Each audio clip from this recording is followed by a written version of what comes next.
Como vimos, las fracciones expresan una parte de un todo. Pero tenemos que tener en cuenta que ese todo puede ser continuo, como un metro de tela, por ejemplo. O discreto, como un conjunto de lápices o de bolitas.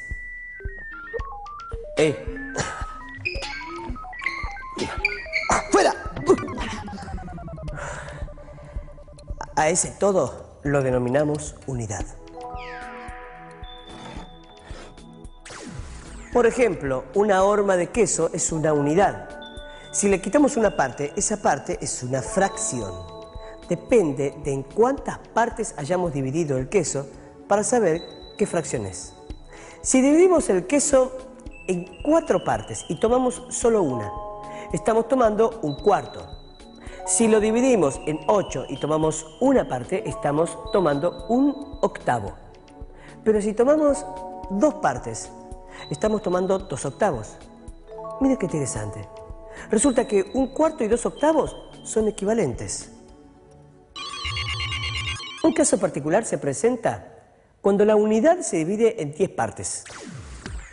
Cada una de esas partes es un décimo del todo.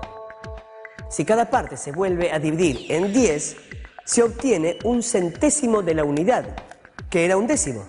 Así se puede continuar la división por 10 de cada una de esas nuevas partes y obtener milésimos, 10 milésimos y muchos más.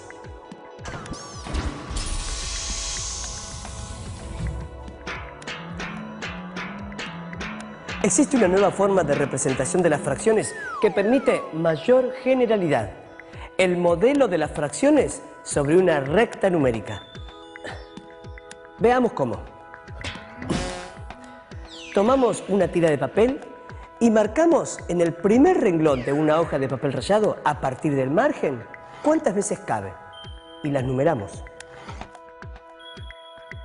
Se dobla la tira por la mitad y se repite el procedimiento sobre otra recta, marcando los sucesivos medios en la misma hoja rayada, pero dejando libre un renglón. Se hace lo mismo con los tercios, cuartos, quintos, sextos, octavos y décimos. La ventaja de este modelo es que amplía las posibilidades de representación de fracciones mayores que la unidad y de las que son equivalentes a 2, 3 y cualquier otro número entero de unidades.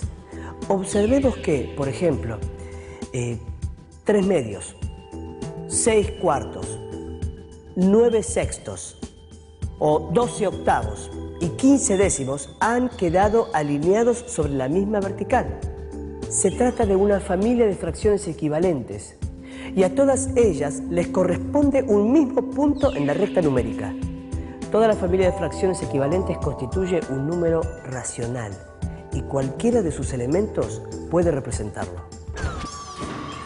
Como verán, algunas fracciones como un cuarto, 2 octavos y 3 doceavos quedaron alineadas sobre la misma vertical. Eso significa que son equivalentes.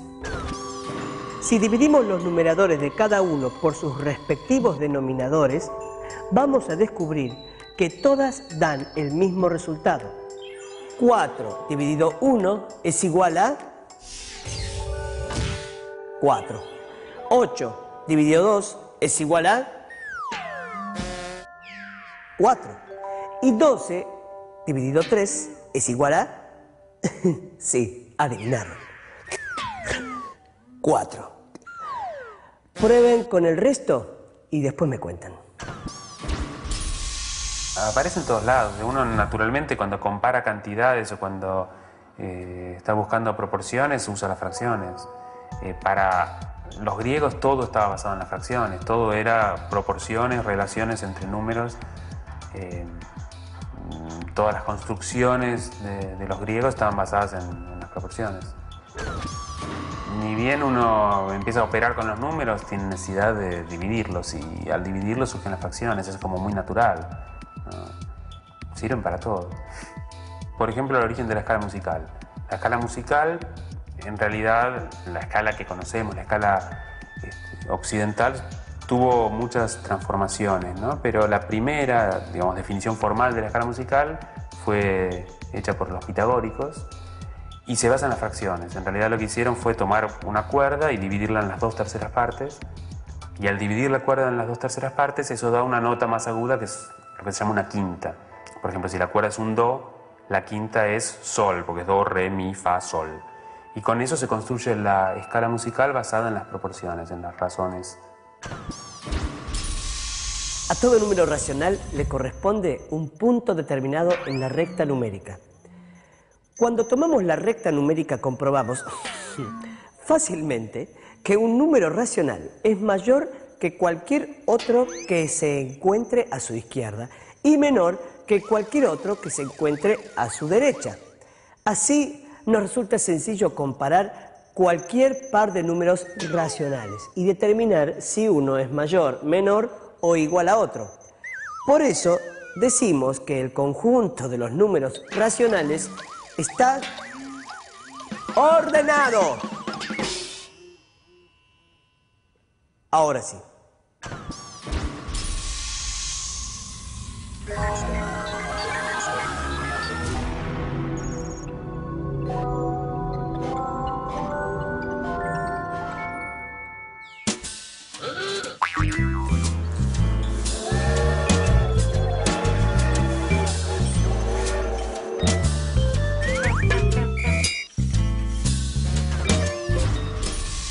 La mayoría de los juegos tienen como ganador a quien llega primero o quien hace más puntos o goles.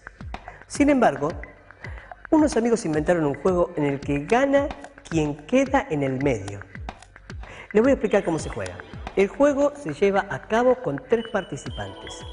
Se marcan 3 líneas en el piso. La primera línea se ubica en cualquier lado y las otras 2 se ubican, una a 3 metros de la primera y la otra a 4 metros.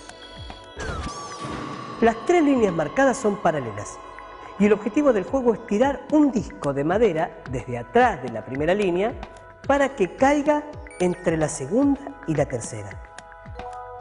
Los participantes rotan el orden de tiro y cada uno suma un 12avo de punto si es el que deja su disco a una distancia intermedia respecto de los otros dos. Gana el primero que llega a sumar un punto. Cuando se inventa un juego es necesario preguntarse si es posible ganarlo, porque hay juegos que a veces no tienen ganadores. El Tate-Ti, por ejemplo. No es posible ganar a menos que uno de los jugadores cometa un error. Pero volvamos a nuestro nuevo juego. ¿Habrá un ganador? Para saber si se puede ganar, pensemos que la distancia entre las líneas donde debe caer el disco es de 1 metro. Todos los tiros que caen antes de la primera línea o después de la segunda son descartados. Si tomamos como cero de nuestras mediciones la línea más cercana al punto de tiro, tendremos que cualquier disco va a caer a una distancia entre 0 y 1 metro. Si luego de tirar los 3 tiros, 2 jugadores dejan sus discos exactamente a la misma distancia, no hay forma de que algún disco quede en el medio. Y podemos fijar como regla que los que tienen sus discos a la misma distancia pierden. Y gana el jugador restante. En cualquier otro caso, el último jugador puede ganar. Se puede ver que siempre que haya 2 discos que no estén empatados, se podrá ubicar otro disco que quede entre medio. Esto es algo que nos lo dice la matemática.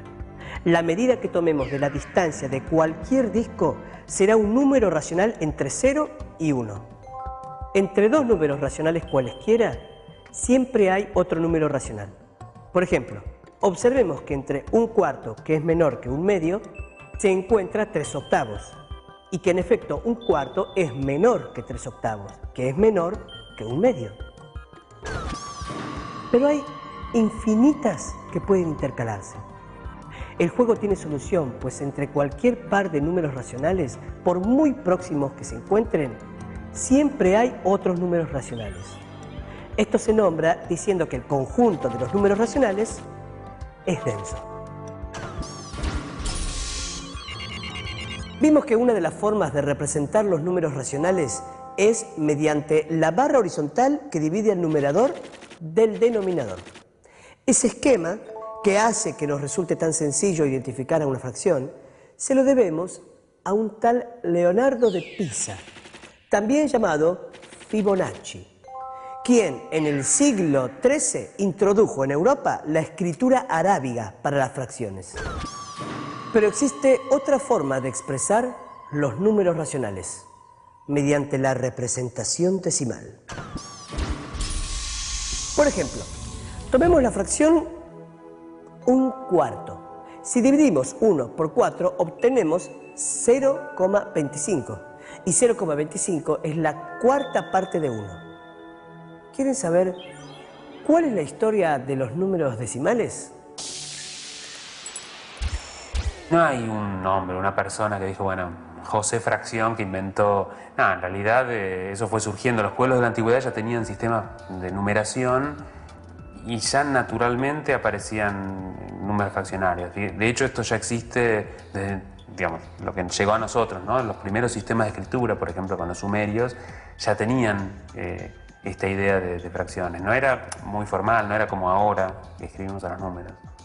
Para entender esta idea de que las fracciones, que son equivalentes a los desarrollos periódicos, todo eso, bueno, hizo falta que pasaran 20 siglos y recién en la Edad Media, bastante avanzada, o sea, recién en el siglo XIII entró el cero en Europa y recién como en el siglo XV o XVI prácticamente se empezó a hacer bien difundido el sistema decimal. Bueno, finalmente vimos cuál es la utilidad de los números racionales. Descubrimos que los usamos más de lo que pensábamos y aprendimos algo de su historia. Conocerlos nos sirve para interpretarlos en diferentes situaciones. Por ejemplo, para saber cuánto pan estamos comprando cuando pedimos medio kilo. Nos ocupamos también de revisar otros aspectos de enorme interés. Vimos cómo los números racionales y el desarrollo de la matemática avanzaron juntos a lo largo de la historia. Viajamos desde el antiguo Egipto, pasando por la India y los sabios árabes, hasta llegar a la cultura occidental. En todas esas sociedades vimos que existía una preocupación de los matemáticos por encontrar formas sencillas de expresar las fracciones. Muy bien, hasta nuestro próximo encuentro.